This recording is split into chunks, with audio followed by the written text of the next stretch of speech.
ہمارے ذہنوں میں جو معیارات بیٹھے ہوئے ہیں وہ کیا ہے؟ کامیابی پیسے سے ہے، کامیابی جائیداد سے ہے، کامیابی کاروبار سے ہے، کامیابی شہرت سے ہے، کامیابی اقتدار سے ہے. یہ معیارات ہیں. جو جتنا دولت مند اتنا کامیاب، جو جتنا مشہور اتنا کامیاب، جو جتنا پاپولر اتنا کامیاب، جو حکومت پر پہنچ گیا کامیاب، جس نے بڑا کاروبار جما لیا کامیاب، جس نے بہت جائیداد بنا لی کامیاب. یہی ہے اصل میں ساری بس کی گانٹھ. جو تصور کامیابی کا ہوگا اسی کے مطابق آپ کی بھاگ دوڑ ہوگی، اسی کے لیے جد و جہد ہوگی، اسی کے لیے توانائیاں صرف ہوں گی، اسی کے لیے دن رات کی مشقت ہوگی. یہ ہے اصل شے جس کی یہاں نفی ہو رہی ہے.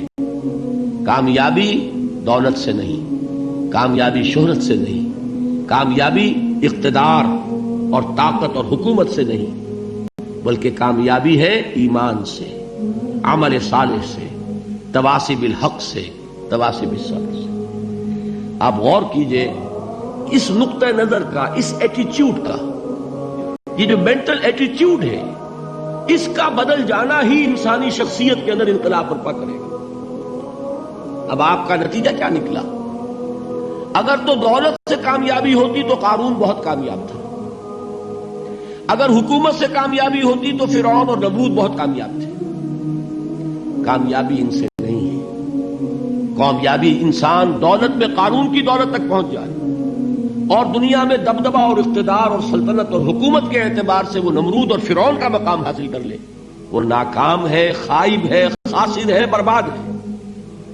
اور ابو ذر غفاری کامیاب ہے، چاہے ان کے پاس کچھ نہیں تھا، جھونپڑی تک نہیں تھی، کوئی گھر نہیں تھا.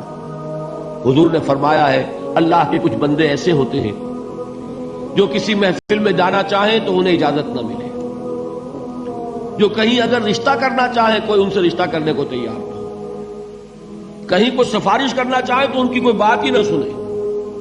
لیکن اللہ کے ہاں ان کا وہ مقام ہے کہ اگر بھولے سے بھی کسی بات پر قسم کھا بیٹھتے ہیں تو اللہ ان کے قسم کی لاج رکھتا ہے. یہ ہے فرق. یہ جان لیجیے اچھی طرح. اس بات کا مان لینا آسان، اس پر سبحان اللہ کہنا آسان، لیکن اس کے مطابق آپ کے اپنے ذہن کا بدل جانا بہت مشکل. اس لیے کہ ہم متاثر ہوتے ہیں اپنے ماحول سے.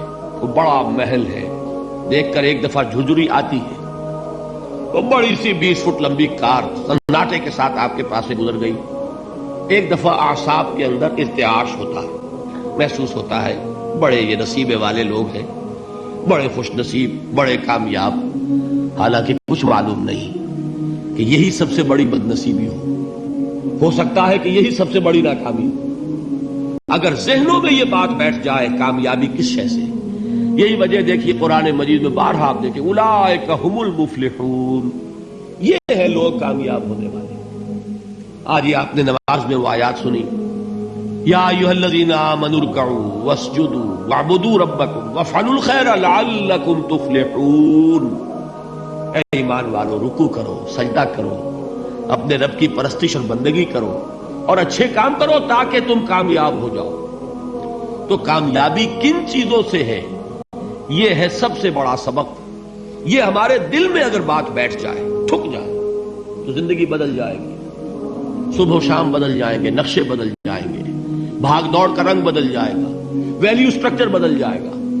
آج وہ ایک چیز نہایت اہم نظر آ رہی ہے، کل نہایت غیر اہم نظر آئے گی. جیسے کہ حضور کی حدیث ہے مالی ولد دنیا، مجھے تمہاری اس دنیا سے کیا سروکار ہے.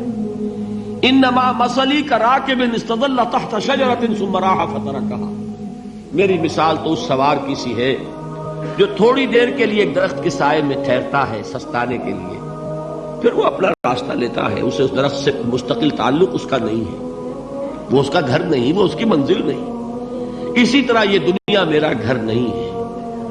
اب دیکھیے ہم کہتے ہیں انا للہ و انا الیہ راجعون، ہم تو مسافر ہیں، ہم اللہ کے پاس سے آئے، اللہ کی طرف ہمیں لوٹ جانا ہے. کن فی الدنیا کانک غریب و عابر سبیل، حضور فرماتے ہیں دنیا میں ایسے رہو جیسے کہ تم اجنبی ہو یا راہ چلتے مسافر. لیکن یہ طرز عمل کب ہوگا؟ جبکہ یہ آیت ہمارے ذہنوں کے اندر بیٹھ گئی ہو، والعصر ان الانسان لفی خسر الا الذین آمنوا وعملوا الصالحات وتواصوا بالحق وتواصوا بالصبر۔ یہ ہے اصل بات جو میں نے عرض کیا تھا کہ میں بتاؤں گا صحابہ کیوں ایک دوسرے کو یاد دلاتے تھے۔ اس لیے کہ دیکھیے جیسے برف باری اگر ہو رہی ہو، آپ باہر نکلیں گے تو برف آپ کے کپڑوں پر جم جاتی ہے نا، تو آپ جھٹکتے ہیں کپڑوں کو تاکہ برف ہٹ جائے۔ ہمارے ایمان پر اس دنیا میں رہتے ہوئے جب ہم متاثر ہوتے ہیں ماحول سے تو گردہ آ جاتا ہے، برف پڑ جاتی ہے، اس کو جھٹکتے رہنے کی ضرورت ہے۔ اور وہ جھٹکنے کی بہترین اور مؤثر ترین شکل یہی ہے کہ یاد رکھو کامیابی ان چیزوں سے نہیں ہے۔ چمک دمک جو ہے دنیا کی، یہ ساری چمک دمک جو تمہیں رجھا رہی ہے، جو تمہیں اپنے اندر گم کیے ہوئے، یہ لفظ گم پر اقبال کا وہ شعر یاد آ گیا کہ کافر کی یہ پہچان کے آفاق میں گم ہے، اور مومن کی یہ پہچان کے گم اس میں ہے آفاق۔ تم گم نہ ہو کر رہ جاؤ، اس میں مبہوت نہ ہو کر رہ جاؤ، مرعوب نہ ہو کر رہ جاؤ، دنیا ہی کی محبت تمہارے اوپر ڈیرے نہ ڈال دے، تمہارے دلوں کے اوپر مسلط نہ ہو جائے۔ لہذا تازہ کرتے رہا کرو، والعصر ان الانسان لفی خسر الا الذین آمنوا وعملوا الصالحات وتواصوا بالحق وتواصوا بالصبر۔ پھر یاد کر لو، پھر تازہ کر لو اپنے اس یقین کو کہ کامیابی دولت سے نہیں، کامیابی ثروت سے نہیں، کامیابی اقتدار سے نہیں، کامیابی شہرت سے نہیں، کامیابی جائیداد سے نہیں، کامیابی ہے ایمان سے، کامیابی ہے عمل صالح سے، کامیابی ہے تواصی بالحق سے، کامیابی ہے تواصی بالصبر سے۔ یہ چار چیزیں ہیں کہ جو کامیابی کے لوازم